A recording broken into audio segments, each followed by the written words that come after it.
Hey, good morning. Pete, North Las Vegas. Brought this rifle out here this morning. Be the first shots. It's a Windham weaponry. It's an A2 Gov't. This is a 1 in 9 twist, which they just started making again after about 2.5, 3 years. I bought the upper complete, and then I put the lower receiver together myself. We're getting ready to run a swab down the barrel because some kind of mental block with me. I always forget to do it before I leave the house. So we're going to get the barrel and chamber cleaned up and put our first rounds through here. This is basically just a function check. I'm not going to be looking for any kind of accuracy today. I generally don't worry about accuracy till I get quite a few rounds through the rifle and get some break-in done. So mainly just a function check. So I thought we'd bring the camera out here and turn it on, and I show the good, the bad, the ugly on my channel, mostly raw footage. I don't edit. So if something goes wrong or doesn't go right, there will be no editing. Okay, well, get that barrel swabbed out, get the thing put back together, and let's get some rounds down range. This is what we'll be using today. It's some factory reloads. Like I said, we're just trying to break the rifle in. This stuff actually doesn't shoot too bad. I don't think they're in business anymore. They might be, but oh, I wanted to say it's a little breezy this morning, so if there's a little bit of wind noise on the camera, I apologize. I don't have a sock for the camera to cut down on wind noise. Okay, so we're going to get into a little bit of a spiel here. I had a recent commenter on one of my older videos. He was watching one of my shooting videos, and he was genuinely annoyed and upset at my trigger style. He felt that I was jerking the trigger every single shot, which wasn't exactly what was going on. So I thought, in order to try to vindicate myself, I would explain what I'm doing out here when I bench rest with an AR platform and I'm trying to shoot for some kind of accuracy. I pull this trigger with just the least amount of force possible just to get it to break. And so when I pull the trigger like that, there's no follow through. And I'm not trying to hold the trigger back and then slowly let it back into reset. Like I said, I'm just barely pulling that trigger. Now, this is just what works for me. Everybody's got their own trigger style, depending on what they're trying to do. And I'm also very loose behind the rifle when I target shoot. And I don't have a tight grip. Sometimes I'll even rest my thumb on the same side, and I'm just kind of supporting the back of the rifle a little bit. So what happens is, because of me just putting just enough pressure on that trigger, the recoil of the rifle comes back, and it looks like I'm jerking my trigger, but I'm not. It's just my finger being coming off the trigger. And then, like I said, I'm pretty loose behind the rifle. I don't get this thing all tied up into my shoulder because this, like I said, this is just kind of what personally works for me when I'm trying to be accurate with an AR rifle. And there's other times where I pull the trigger different. You know, I may pull it, squeeze it a little bit harder so that I do get follow through and I hold it back. But when I'm out here shooting for accuracy, that's my trigger style. So if you watch the videos and you see my finger coming off the trigger right after the shot, that's just the recoil of the rifle because I'm very loose behind it. Okay, I don't want to beat a dead horse to death. Like I said, there's other times I shoot this rifle, I will squeeze the trigger and hold it back and then slowly let it back into reset depending on what I'm trying to do. So anyway, a little bit about myself. I'm not really all that new to firearms. I'm 21 years retired military, United States Navy. I probably got way more small arms training than most sailors get. I was on quite a few SAF and BAF teams for shipboard security, so we did get quite a bit of small arms training. I'm not perfect.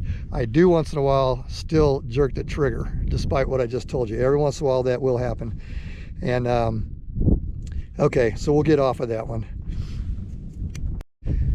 Okay, like I said, I know the wind noise is going to be kicking up once in a while. My apologies. Okay, we got the drum on the Z setting for 0, which is the setting you use for a standard Army 25 meter 0. Small aperture.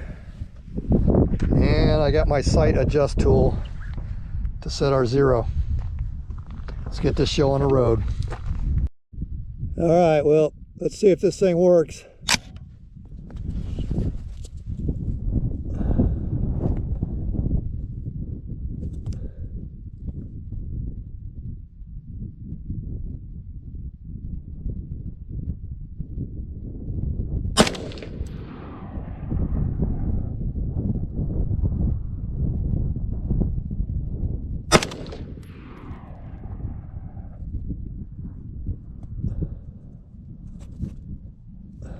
on, bitch.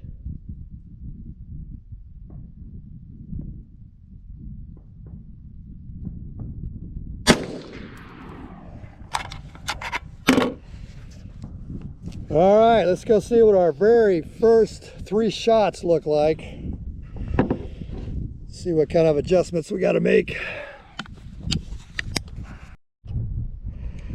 Okay, so I think it's a little too windy to try to record. This GoPro really makes a lot of noise, even if I change the audio settings. But anyway, that's the first 3 shots. Group's a little loose for 25 meters, but it's a brand new rifle. We'll make some windage and some front sight adjustments. See if we can bring it down and get it more into the bullseye. Okay, so everything looks pretty good on the brass. No issues. All 3 rounds, the first 3 rounds I fired, they look pretty good. Firing pin strikes, primer pockets. Nothing's bulging. The only issue I have is if I look on the edge of the rim here where the extractor slides over, it's chewing up this rim a little bit. Not bad. It's not all that unusual, but I think what I'm going to do is before I come out here again, I'm going to pull the O-ring off of the extractor because I think there's just a little bit too much tension on it. Either that or the rifle just needs a little more break-in time. But the brass looks good, so we'll make some adjustments to that front sight and see if we can get closer to the bullseye. It's dumping out about 3:30, 4 o'clock-ish. I think the first round I found up beside the rifle. That was the very first round. And then 2 I found towards the back of my truck. That was after the first round. So I think it's the rifle's gassed about right. Okay, so I'm going to probably do most of the rest of this off camera. Like I said, it's kind of breezy. Wind kicks up pretty good and it calms down a little bit and it kicks up again. So I know the GoPro is picking up a lot of wind noise. So anyway, like I said, we'll do the fine tuning and adjustments off camera, and then I'll show you the results on the target afterwards. But rifle's working fine.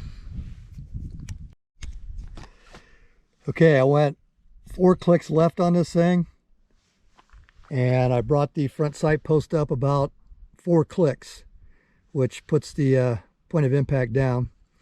For those of you that aren't familiar with front sights, your adjustments do the opposite. So in order to put your point of impact down, you raise the sight. So anyway, that also, I don't know if the camera's going to pick it up, but when I adjusted this 4 clicks to the left, it put the tick mark on the aperture perfectly lined up with the center marks on the back of the receiver. So this is lined up perfect.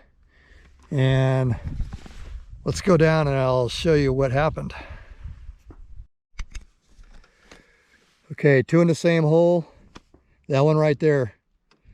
6 shots total on the brand new rifle. I'm very happy with this Windham. We had a couple little minor annoying things on the lower receiver when I put it together, but this rifle, this 1-9 twist Gov't, looks like it's going to be a shooter.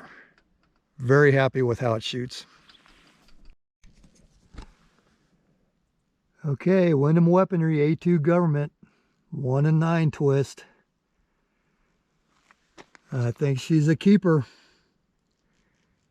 When I get it home, I'll check out everything else after I clean it, make sure the bolt lugs don't look beat up or the rifle extension, and just give it a really good look over, seeing how it's a brand new rifle. But I am very, very happy with the accuracy of this thing.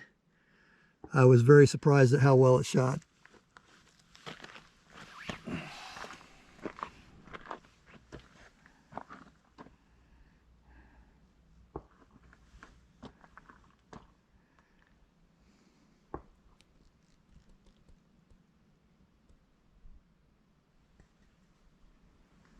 All right, Windham, so I've forgiven you on the lower receiver issue. I did a separate video about that. But anyway, very happy with the rifle's performance. Pete, North Las Vegas. Over and out.